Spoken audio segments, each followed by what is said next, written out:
A man comes running with his secretary and manager. The secretary says, "Sir, hurry up. Your bag is with that woman." When the three of them reach the plus-sized woman, the man says, "Ma'am, that bag isn't yours. It belongs to me." The woman looks at the bag, stands up and says, "Oh, it's yours? Here you go." Then she suddenly pulls it back and adds, "First, you need to prove that it's your bag." The man smiles and says, "Ma'am, there's $3,000 in cash and a jade pendant inside my bag. You can check." The woman opens the bag and finds the cash and the pendant exactly as he describes.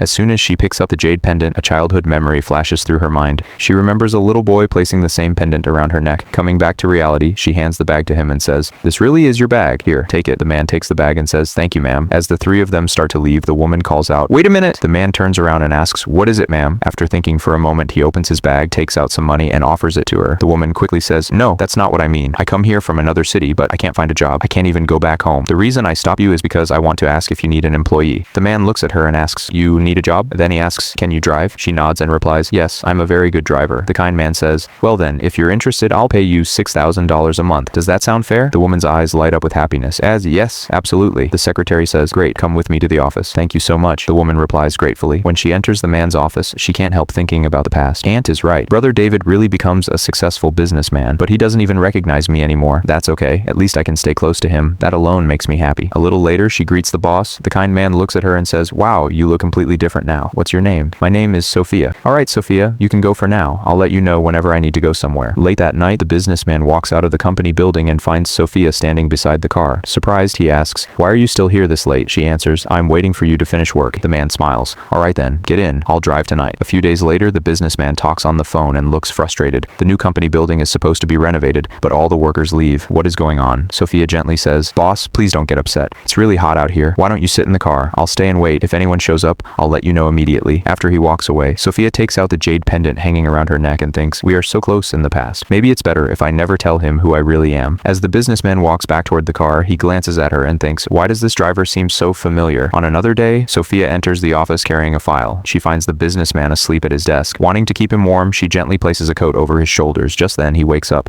"I'm sorry, boss. I don't mean to wake you." He sits up and asks, "Did you need something?" She holds up the file. "These are the documents you request." As she turns to leave, he calls out, "Sophia." "Yes, boss?" "You work very hard. Take a day off next week and spend some time with your husband and children." Sophia smiles sadly. "I don't have a husband or children. I've never been married." The businessman looks surprised. "Really? Then maybe it's time you find someone trustworthy." Sophia lowers her eyes. "There is already someone in my heart. I wait for him all these years." The businessman asks, "Where are you from?" "I'm from a town near London." His eyes widen. "Really? I'm from there too." Holding up his jade pendant, he asks, "About 20 years ago, do you know a girl who has a pendant just like this one?" Sophia hesitates and replies, "No, I don't know anyone like that." Then she quietly walks away. Outside, she takes out her pendant and looks at it. Unbeknownst to her, the secretary sees everything. A short while later, Sophia is called back into the office. "Boss, you want to see me?" The businessman picks up a pendant from his desk and stares at her. "Do you really not recognize this pendant?" Then his voice grows angry. "Why do you lie to me? When you see the pendant around my neck, why don't you tell me who you are?" Tears fill Sophia's eyes. "You become such an important man. I don't think I'm good enough for you anymore. That's why I keep the truth from you." The businessman steps closer, tears running down his face. "I stand right in front of you. Don't you realize that I wait for you all this time? I don't care who you are or what you've become. I accept you exactly as you are. I never stop waiting for you." Sophia smiles through her tears. "You're truly a wonderful person." The businessman smiles back and says, "Now let's talk about work first."